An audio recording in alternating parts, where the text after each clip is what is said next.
Usa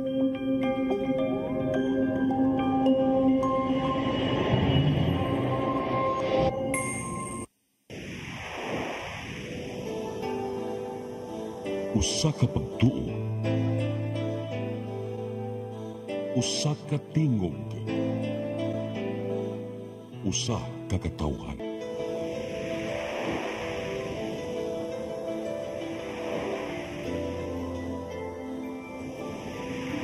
Cebu Catholic Television Network.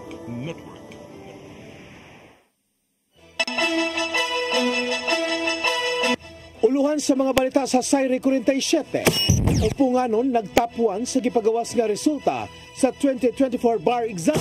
Pagsugod sa Misa de Gallo karong Lunes, andam na. Andawi City Mayor Glenn Bersede adunay hulga nga suspension. Nipatay sa magtiayon ug sa gi-adapt nga 14 anyo sa San Francisco Camotes, gipangita sa kapulisan. Sugbo, Kabisayan ug Mindanao, Pilipinas ug katawhan kutos maabot sa tong Sibya sa tibuok kalibutan mayong hapon. Live kita karon sa CCTN Channel 47 ug kini ang tulumanon sa nag-unang kasayuran nga angay natong masayran. Ako si Dennis Tabar. Tulumanon sa patas ng mga balita ug opinyon. Ako si Danica Caballes. Kini ang Sayre 47.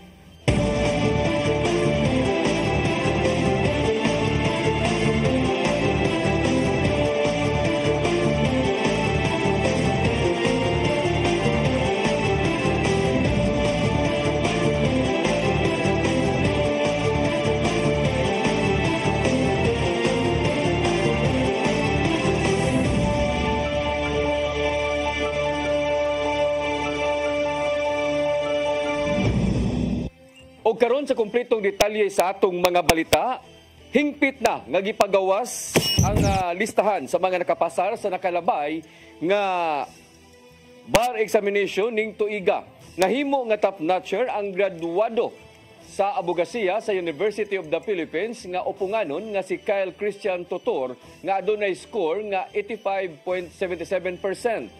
Nag-una si Tutor gikan sa 3,962 ka mga bar passers lukop nasod. Samtang anaa sa top 14 sa bar passers si John Daniel Hamoy gikan sa University of San Carlos sa score nga 83.13%. Sumapas sa bar 2024 chairperson nga si Supreme Court Associate Justice Mario Lopez nga anaa sa 37.84% ang passing rate gikan sa kapin 10,000 ka mga nagkuha sa maong nga eksaminasyon.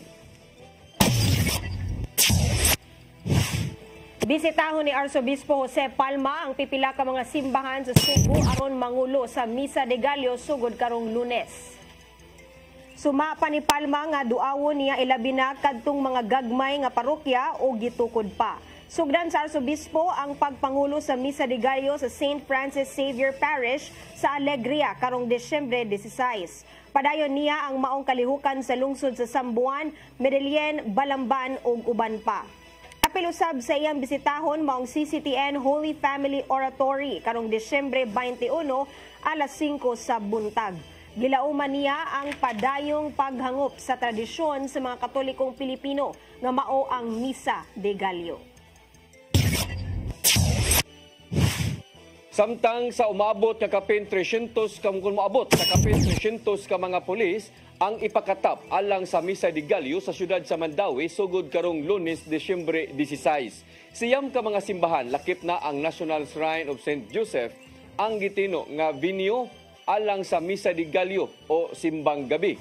Gawas sa simbahan nga tulo ka mga gymnasium usab mao ang umapad, luok ug upaw ang ipahigayon usab ang Santos nga misa. Si Police Lieutenant Colonel Mercy Villaro tipamaba sa Mandawi Police niingon nga dugang kapulisan ang ipakatap sa maong mga dapit ingon man sa uban nga mga lugar nga sagad maoy tabukanan sa mga tao. Sama na lang sa mga malls, terminal aron masiguro ang kaluwasan sa publiko. Gipahugtan usab nila ang ilang anti-criminality campaign.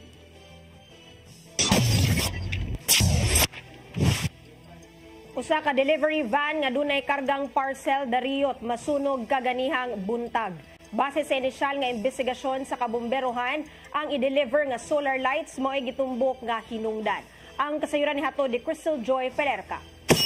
Nasunog ang usa ka delivery van nga adunay dalang mga parcel alas 8:59 kaganihang buntag sa Changi Road, Barangay Kanhulaw, Dakbayan sa Lapu-Lapu. Matod ni FO1 Vincent Ray Reyes, ang fire investigator, nga ang mong sakyanan gipark sa driver at ubangan sa eskwelahan para mukaon. Apan adunay nakabantay nga nagsigana ang sulod sa sakyanan, maong dali silang nangayo og tabang sa Lapu-Lapu City Rescue ug Lapu-Lapu City Fire District. Sa inisyal nga investigasyon ni FO1 Reyes, ang i-deliver unta nga solar lights mo'y gitumbok nga hinungdan niini. Tungod kay didto kini nabutang sa lingkuranan kung asa nagsugod ang kayo. Siya posibilidad mo ignite mong kay kanang solar mong di ba ibuwad na siya sa init na. And katong pag-deliver siguro dili ko sure na asa to na nabutang tong mga ipang deliver nila kasi initan to daan. And kalugayan mo ignite ba po na siya. Wala ra nasunog ang tibuok van ug wala ra usab nakaon sa kayo ang tanan parcel nga padung untang i-deliver tungod kay dali kining narespondihan. Nasuta sa kabomberuan nga walay fire extinguisher ang maong sakyanan, maong awhag ni FO1 Reyes sa tanan delivery vehicles ug bisan mga pribadong sakyanan nga kinahanglang magbutang sila niini. Kinahanglan gid ba sila na ay fire extinguisher para sa ilang safety. Kaya aron madali ra gid ba. Iba na banang mokabat sa 5,000 pesos ang nahimong danyo sa pagkasunog sa maong delivery van. Crystal Joy Pelerca, CCTN News. Simpleng Christmas party lang ang himuon sa lokal nga kagamhanan sa Dakbayan sa Lapu-Lapu karong hapon. Magtapok ang tanang kawani sa City Hall sa Hopes Dome sa Barangay Gunob. Matod ni Attorney Danilo Almendras, ang City Administrator, nga naanda na sa Dakbayan ang simpleng selebrasyon. Gani niadtong tuig 2021, wa sila makaparty tungod sa bagyo nga udit. O sa nilabay nga tuig, nakansilar usab tungod sa nahitabo nga sunog sa Sitio Santa Maria, Barangay Pusok. Ang mga kakawani, adunay taga 300 pesos nga budget sa ilang pagkaon sa ilang party. Apat kung adto kini, nila gamiton sa party sa ilang tagsa ka mga buhatan, yawag sila nga mag-andam sa ilahang pagkaon. Ipanghatag usab atol sa ilang Christmas party ang ilang hamon o bugas.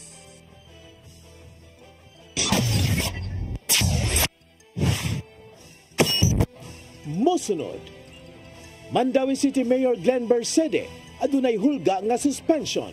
Kanaog daghan pa mga balita sa pagbalik sa Sayre 47.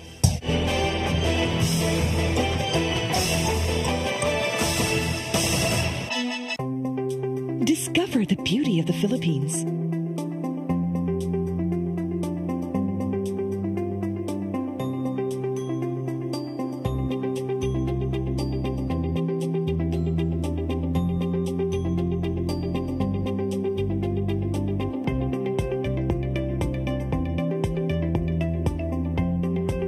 With Philippine Airlines, the country's flag carrier.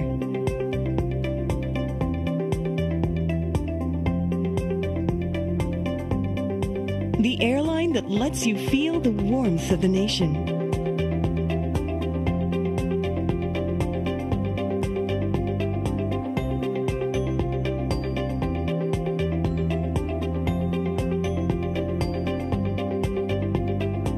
Mabuhay!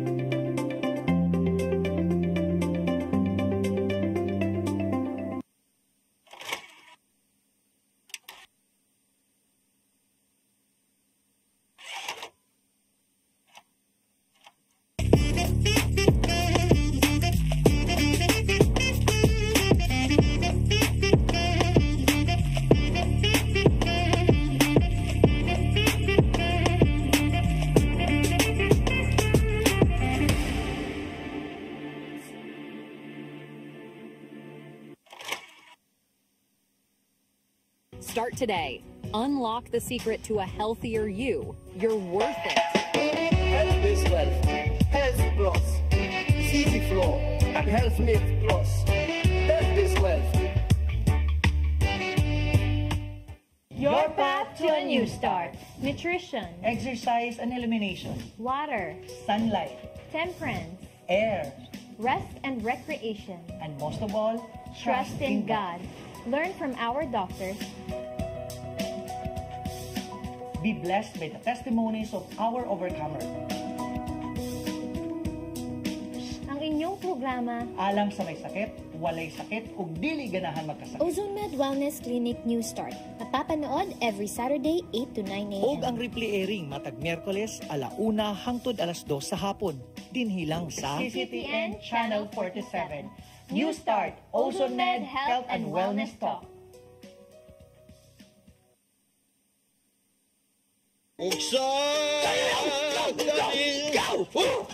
Unsa man kang tambulakan kalit nag-abot nalantigan ni ron. Gitara ko nga gamay kaayo. Gitara ko nga dako gamay kaayo. Dailing. Unsa man ang utangan nga naa na si mong luyo dito? Upa manggod siya naw ikatubang ni mo Dailing kay tarong mo. Nganong imong kung i-apel ni Dailing ha? Wa man ko'y labot. Kini panil nga, kini.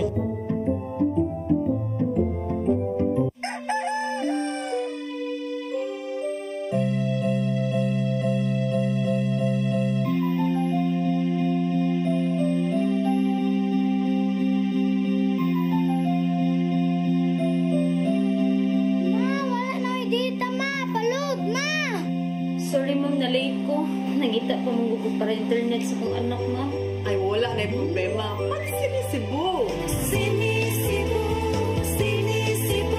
For your internet connection. And for the signal of your cable TV. So fast and straight that transmission to your home. Sinisibo. Sinisibo, sinisibo. Offers you to have fiber optics for your viewing experience, perfect and clear, so fast, so great and affordable for you to enjoy. Cine Cebu. Cine Cebu Television Network Incorporated offers fiber to the home broadband internet bundled with fiber to the home cable TV connection. Cine Cebu Television Network Incorporated, with its operation in Metro Cebu and the whole province of Cebu soon. And affordable for you to enjoy. Cine Cebu. Ang kinabuhi, puno sa hagit. Sugpila ka, Dria! Ay, pag-inarte! Pagdita ka! Puno sa pangutana. Bata pa gani ka tayo? Nagpuyab-puyab na ka? Kinsa man ang mga sakitin ako din ay gano'n ang kinsa! Kung si buti mo'y pasabot na di. Puno sa luha. Pagpili pa, ako nga imong anak o kanay imong mga babae. Kasuko. Yung ano pa? Ano itang ka ni Papa? Apan bisan mangit-ngit pa ang imong kalibutan, aduna pa'y nagpahiping kahayag. Aduna ka pa'y kasambungan. Mga laman, hanap na. Dear Tatay, tunog na unlod na. Nganong handungan. Wailain pagi aron masabtan nato ang Biblia. Kinahanglan nga doon natay relasyon kang Jesus. Hangtod sa layan natong panaguban, daghang salamat. Siya. Tunog na unlod na.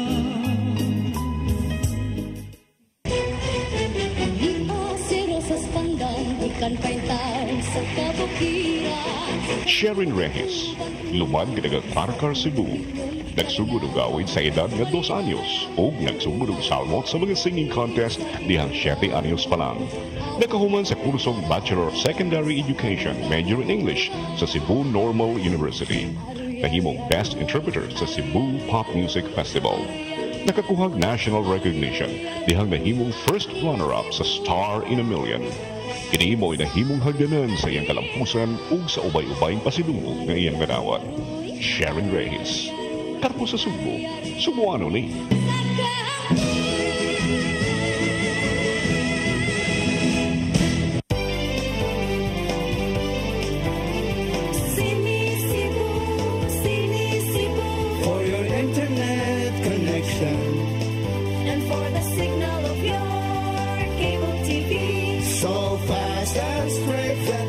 transmission to your home. Cine Cebu offers you to have fiber optics For your viewing experience, perfect and clear so far. so great and affordable for you to enjoy. Cine Cebu Television Network Incorporated offers fiber to the home broadband internet bundled with fiber to the home cable TV connection. Cine Cebu Television Network Incorporated with its operation in Metro Cebu and the whole province of Cebu soon. Cine Cebu, For your internet connection, and for the signal of your cable TV. so fast and straight that transmission to your home. Cine Cebu Offers you to have fiber optics for your viewing experience, perfect and clear so far. so great and affordable for you to enjoy.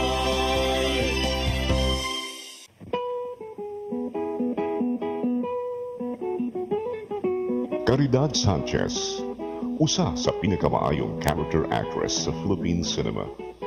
Sa iyang kabatanon, iyang damgong mahimong abogado, apan may patibabaw ang iyang gugma sa pag-arte. Estudyante pa lang, dihang nakasul sa Visayan Movies sa iyang unang pelikulang Giuluhan o Di Makaling. Gisundan kini sa pipila pa ka Visayan Movies hangtod nga nahatagan ng break sa LVN Studios sa Manila. Sa ubay-ubayng pelikulang iyang nahimo, siya gipasidunggan og Lifetime Achievement Award sa Star Awards niadtong 1999. Nahimong Best Supporting Actress sa FAMAS o Film Academy of the Philippines sa mga pelikulang Bagong Buwan ug Maalala Mo Kaya the Movie. Hangtod karon, si Caridad Sanchez aktibo sa show business. Da ang tingog sa mga Subuanon nga kanunay nagpaluyo kaniya. Caridad Sanchez, Karbo sa Subo, Subuano ni.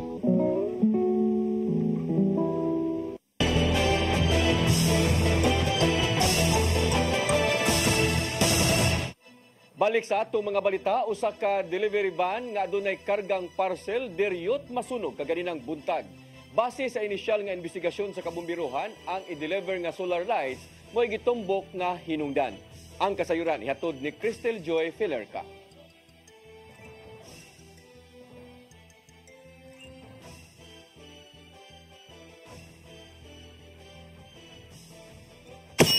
Sugod karong Domingo, Disyembre 15, makasugod na og pamaligya ang mga retailers og pabuto sa Dakbayan sa Lapu-Lapu. Ang Lapu-Lapu City Police Office ni pahigayon og coordination meeting kagahapong adlaw kauban ang Lapu-Lapu City Fire District, mga barangay kapitan, manufacturer ug mga retailers. Gipahibaw sila nga adunay designated areas nga pwedeng makapamaligya.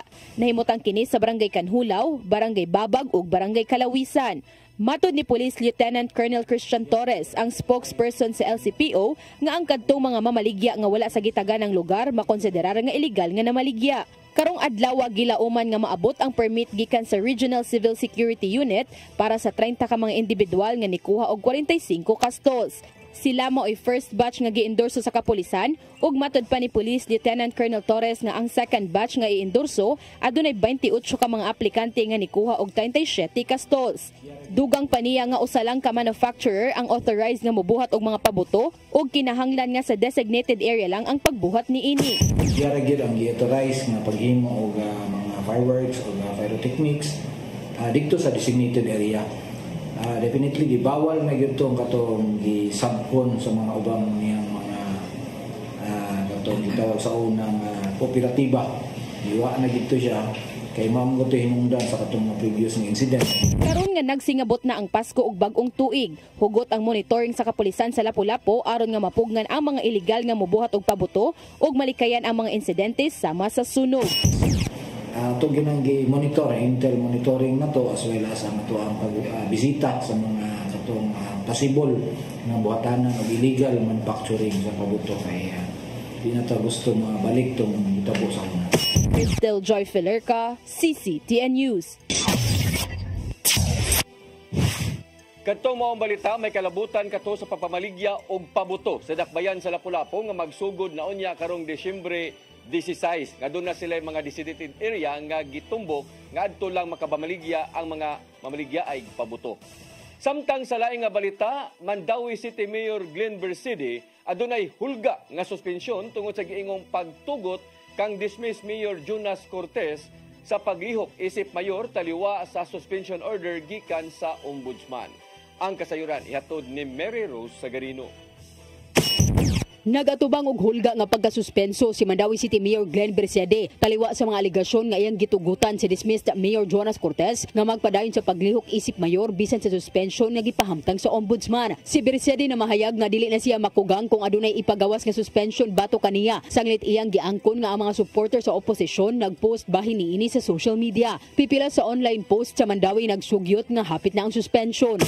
May buong man kung anong makibaw man sila sa social media mag-una man yun kuan bitaw asam na nilagikan nga kami wa pamikibaw sila naibaw na doon nagpaluyo sa wala pa masuspenso si Cortez ni atong Agosto na matikda ni Bersidi nga mituwang usab ang susamang mga post gikan sa mga trolls. Giakusahan niya ang mga kaatbang sa politika nga nagpaluyo sa lakang sa iyang potensyal nga pagkasuspenso. Kung ugaling masuspenso si Bersidi, ang mahimong mayor mao si Vice Mayor ni Risa Son Ruiz, kaalyado ni Congresswoman Imari Lollipop Uwano Dizon. Si dismissed Mayor Jonas Cortez gisuspenso ni atong Agosto sa ombudsman tungod sa grave misconduct kalabot sa giingong illegal appointment sa City Hall. Human niini, ginismiss siya tungod sa grave misconduct mahitungod sa operasyon sa usa ka batching plant nga walay igong permit. Samtang ang gipasaka ngadto kang Bersidi ug Cortez maong reklamo sa usurpation o grave misconduct ngadto sa ombudsman. Kini nga mga reklamo naghangyo sa preventive suspension ni Bersidi og pagdismiss ni Cortez sa serbisyo uban sa perpetual disqualification sa paghupot og bisan unsang pampublikong katungdanan.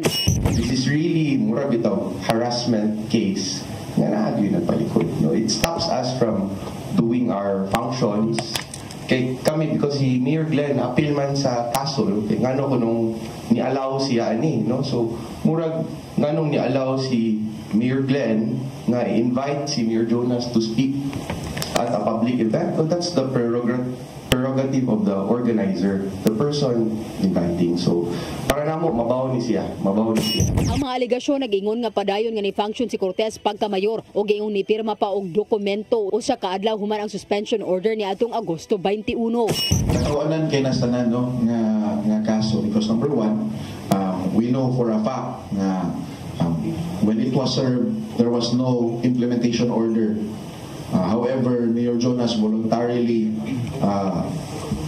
stepped down to serve the suspension order, but he pointed it out with the Office of the Ombudsman through a letter and with the Department of Interior and Local Government that he did not receive any implementation order.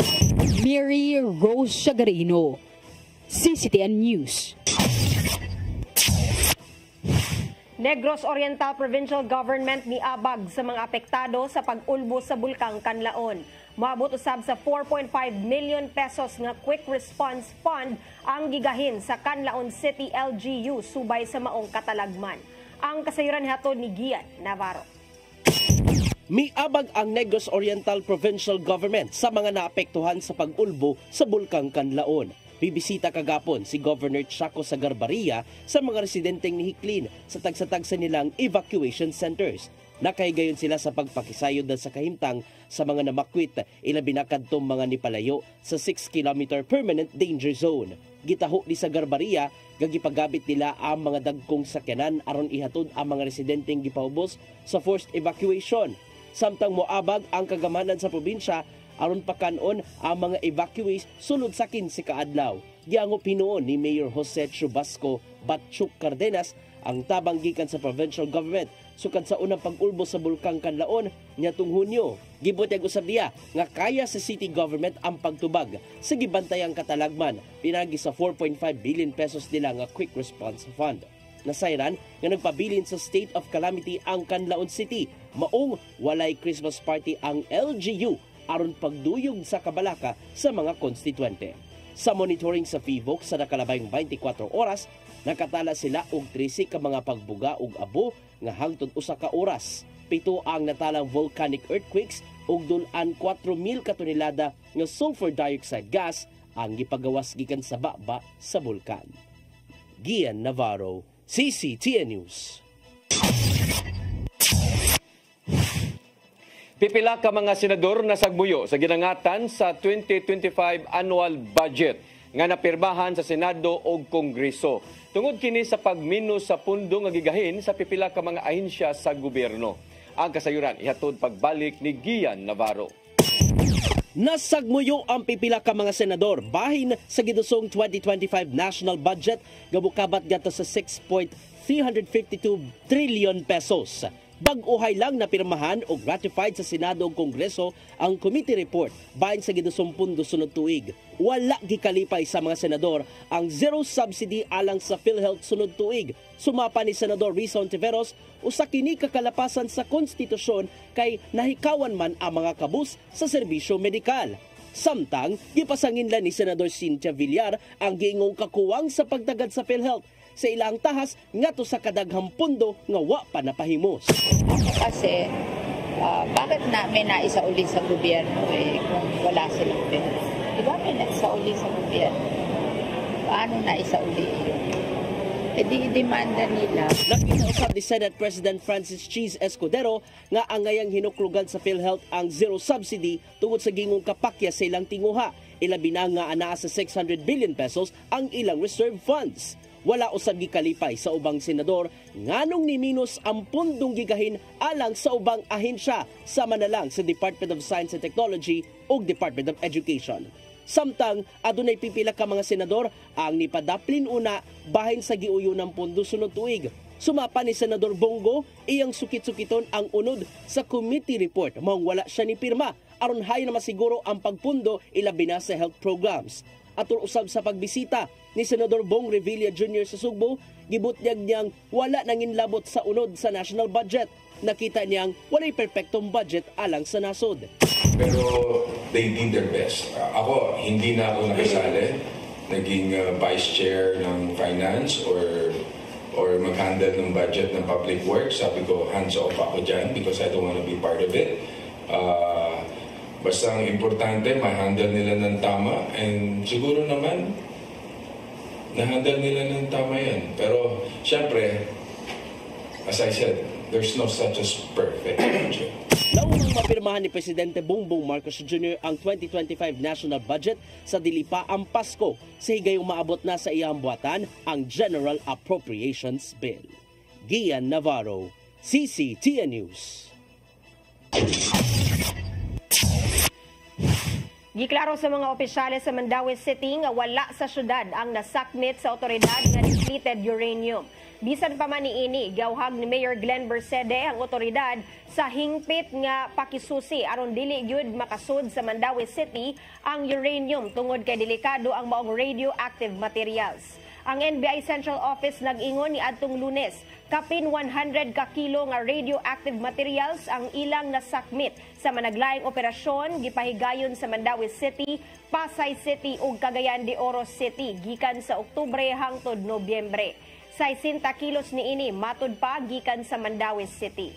Matud sa mga eksperto ang uranium hulga sa national security nga mahimong gamiton sa nuclear weapons ug hulga sa panlawas tungod sa toxicity niini. And a notice from the National Bureau of Investigation that the katong depleted uranium was not in Mandaue City. Yes, it was in our neighboring city. Although, it is still alarming because halimbawa kaya mo nga wa mo tay gig diri, no? So if it was found in Cebu City, it could very well pass through Mandaue and wherever niya naabayan ni siya kanang radioactive. Mga nagdumala sa Mactan Cebu International Airport nakig-alayon sa usa ka telecommunication company alang sa mas mahinungdanon nga misyon. Kini mao ang mas gipakusog nga 5G mobile data sud na sa inilang tupahanan sa nasod. Ang kasayuran ihatod ni Gian Navarro. Nakigiusa ang mga nagdumala sa Mactan Cebu International Airport ug dito telecommunity alang sa mas mahinungdanon nilang misyon. kini mao ang mas gipakusog nga serbisyo ngadto sa mga pasahero pinagi sa pagbatod og 5G mobile data connection sa palibot sa airport. Gipaagi sa ka Memorandum of Agreement ang gilaumang pagtinabangay tali sa Aboitiz Infra Capital Cebu Airport Corporation og Dito Telecommunity kagahapon. Gipanguluhan among pinirbahay sa mga kadagkuan sa MCIA nga silang Nabil Rashid, Deputy Chief Commercial Officer ug Henrik Jepsen, Chief Finance Officer. Present usab ang habig sa dito, pinanguluhan nilang Luigi Lopa, Deputy Customers Relations Officer ug Renato Castañeda, Head of Regional Strategical Projects. Sumapa ni Jepsen nga kabayan kini silang tinguha nga mao ang paghatag og labing maayong customer experience sulod sa inilang airport. We want to make sure that that our customers have a fantastic experience and that they're able to utilize the social media and connectivity once they're coming through the airport.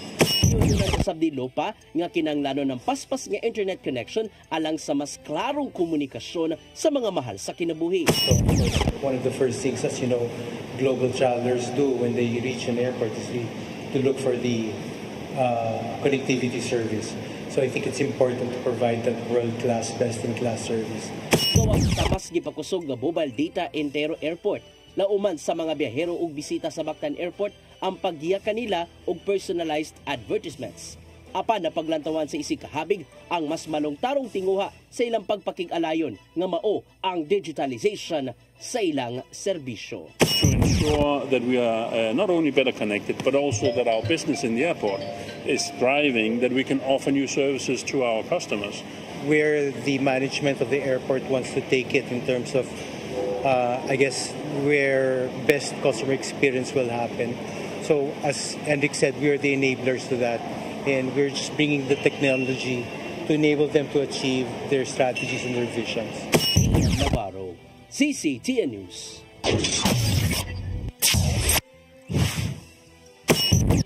Mosunod, nipatay sa magtiayon ug sa gi-adapt nga 14 anyos sa San Francisco Camotes, gipangita sa kapulisan.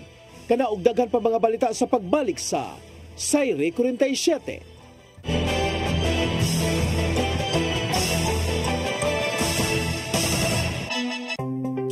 Discover the beauty of the Philippines.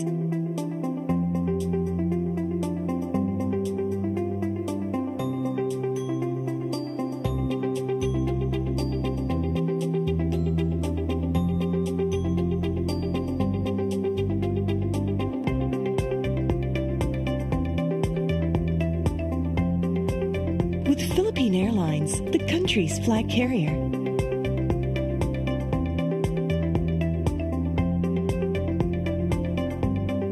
The airline that lets you feel the warmth of the nation.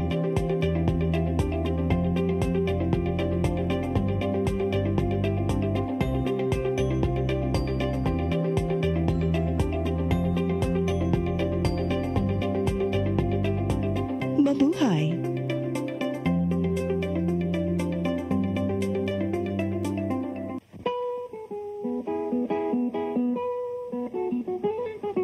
Caridad Sanchez, usa sa pinakamaayong character actress sa Philippine cinema.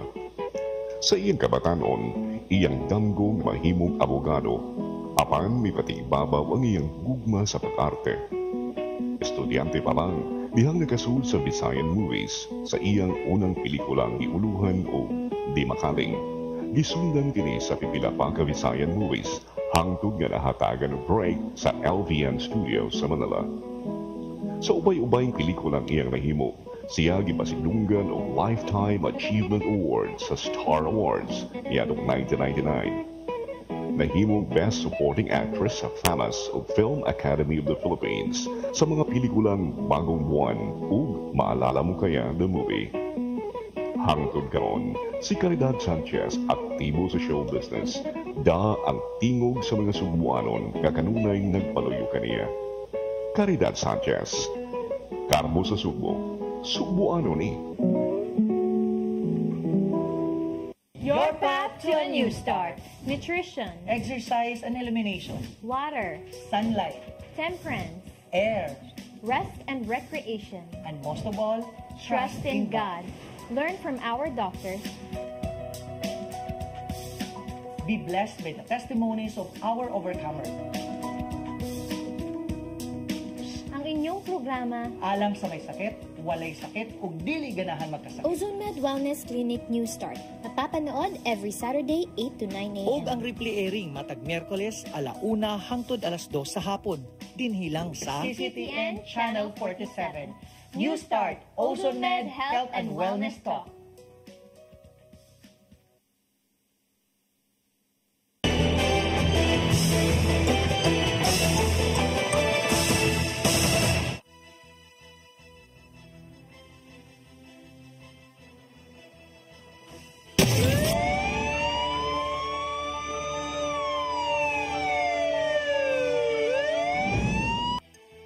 Balik sa atong mga balita, kapulisan sa lalawigan sa Sugbo mitabang na sa manhunt operation sa gayong mipusil patay sa magtiayon o sa 14 anyos nga dalagita dito sa lungsod sa San Francisco, Isla sa Camotes.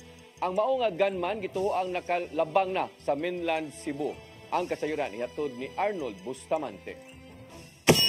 Patay ang magtiayon, lakip na ang 14 anyos nila nga sinagop human pa mo sila sulod silang balay sa sitio Timubo, Barangay Kabungaan, Lungsod San Francisco, Isla sa Camotes, alas 11:50 gabi. Ang mga biktima gilang nga silang Bernardo Perez Sampan, 42 anyos, ug ang asawa niini ni San Nerissa Sabroso Sampan, 41 anyos, lakip na ang ilang nga sinagop nga 14 anyos nga si alias Clea. Sigon sa kapulisan sa lungsod San Francisco nga ang gitumbok responsable mao sa mangilang nga silingan nga si alias Randy nga taga Sitio Ubos, Barangay Kabungaan, lungsod San Francisco. Ang nagtudlo sa mga suspitsado mao ang anak sa mga biktima nga nakadagan human gipamusil ang iyang mga ginikanan sa sulod silang balay. Pulos na kaangkod o mga saman pinusilan sa ulo ang mga biktima nga mahinungdan silang hinanaling nga kamatayon. Mato ni Police Captain Aiden Baguio, ang information officer sa Cebu Police Provincial Office, nga gimonitor ni Police Colonel Percival Sorilla, ang hepe sa kapulisan sa lalawigan sa Sugbo, ang investigasyon sa San Francisco Police Station ug mimandaw kini nga mulusan og lapad nga manhunt operation. Sa pasyon ng pamahayag sa kaipon sa suspitsado nga wala na muuli sa ilaha si alias Randy, dala ang motor niini. Gituan nga mitabo kini sa dakbayan sa Danao sang dito na may biyahe nga barko diyan ang pagkakadlawon. Tungod ni Mato ni Baguio nga nakigalayo na sila sa Danao City Police Station aron sa pagsusi sa mga CCTV camera sa pantalan. PPO already coordinated sa investigator on case regarding anang possible nga nakagawas nasa Camotes Island, pero as of this time ni coordinate po ta sa mga nearby police station, especially ang Danao, to check and monitor sa mga CCTV footages, no, kaning suspect nga possible nga nakalabang. So gapadayon pa Sir Arnold ang ato ang manhunt operation, no, especially sa team sa San Francisco Police. Igong nasuko ang suspitsado ngadto sa mga biktima tungod kay wala na kini pautanga og kwarta human nga wala pa kini makabayad sa una ni nga giutang. Mupakatap ang San Francisco Police Station og hulagway sa suspitsado aron nga kadto nga makakita makahatag dayon kini impormasyon sa kapulisan. Nasubo ang kapulisan sa lalawigan sa Sugbo sa nahitabo sang litmag o palang usab ang pagpamusil sa dakbayan sa Karkar, bilang inahan og ang iyang minor de edad nga anak babae ang gipusil usab siyang ginigugmang 64 anyos. May pasalig si Baguio nga dili makaapekto sa peace and order sa probinsya ang mao nga sulod-sulod nga panghitabo. Sanglit pulos man na ilhan ang mga suspitsado ug ang nahitabo sa Karkar ilaman usab nga dayon nga nadakpan. Tungod ning mao nga mga panghitabo mimando si Sorilla sa tanang police station sa probinsya sa Sugbo nga seryoso ang ilang kampanya batok loose firearms pinaagi sa subsub nga checkpoint ug ang Oplan Cita. Ang instruction sa tong provincial director nga dapat seryosohon yun ang paghanda kong checkpoint. Okay, kasagaran aning kuan is mga unlicensed firearms, mga loose firearms. Ingon nga si alias Randy, lumad nga taga Mindanao, ug duha pa lang katuig nga nagpuyo sa Isla sa Camotes ug wala pa matino kung unsa ang background niini. Arnold Bustamante, CCTN News. Kanhi taxi driver nga taga Mambaling na dakpan sa anti-illegal drug operation sa Police Regional Office 7 sa Dalan N Bacalsoning Dakbayan sa Sugbo. Moabot sa kapin 7 ka kilo nga shabu ang nasakmit nga mobalor sa 51 milyones ka pesos. Ang kasayuran hatod pagbalik ni Arnold Bustamante.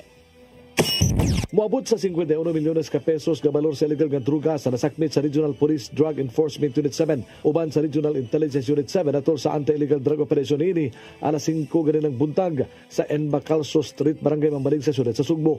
Ang nadakpan gilangan si Jonathan na Ongria Pastidio alias Jutex, kanhi taxi driver 54 anyos, taga Avocado Street, Barangay Mambaling sa siyudad sa Sugbo. Dagkong puto sa gituang Cebu ang nakuha sa kapulisan nga motimbang sa 7,500 gramos nga doon standard drug price nga 51 million pesos.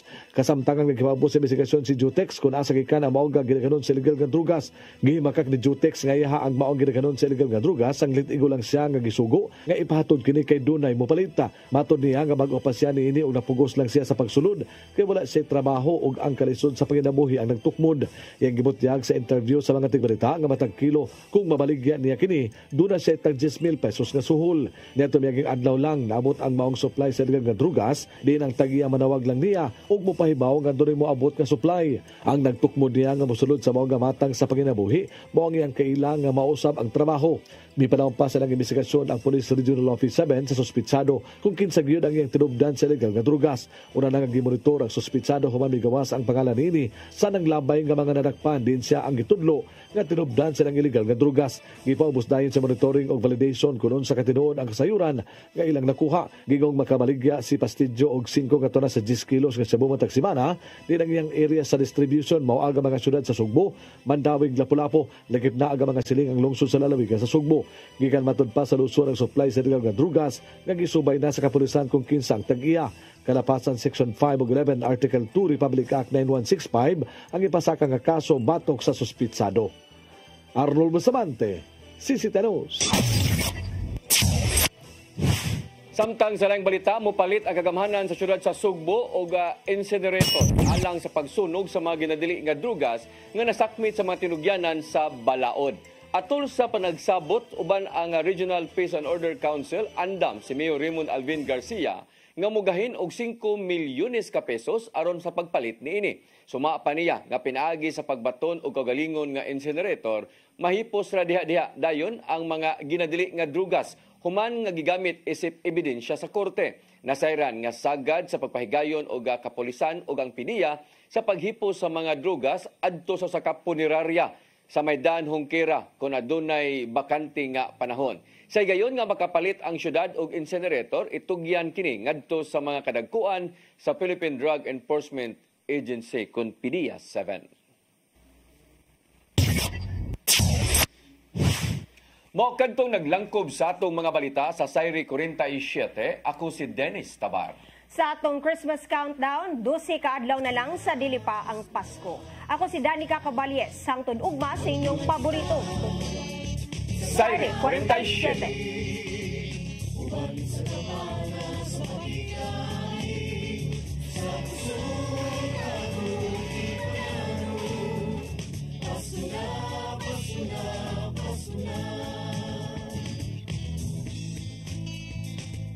Gugma ang angay na kong kaambing sa iksuntang hubo, gutom sa pagmahal. Kay kaniya mo lang mapatayag, kusay kahulugan sa Pasko. Ito sa pasungan nagpagkatao ang atong Ginoo.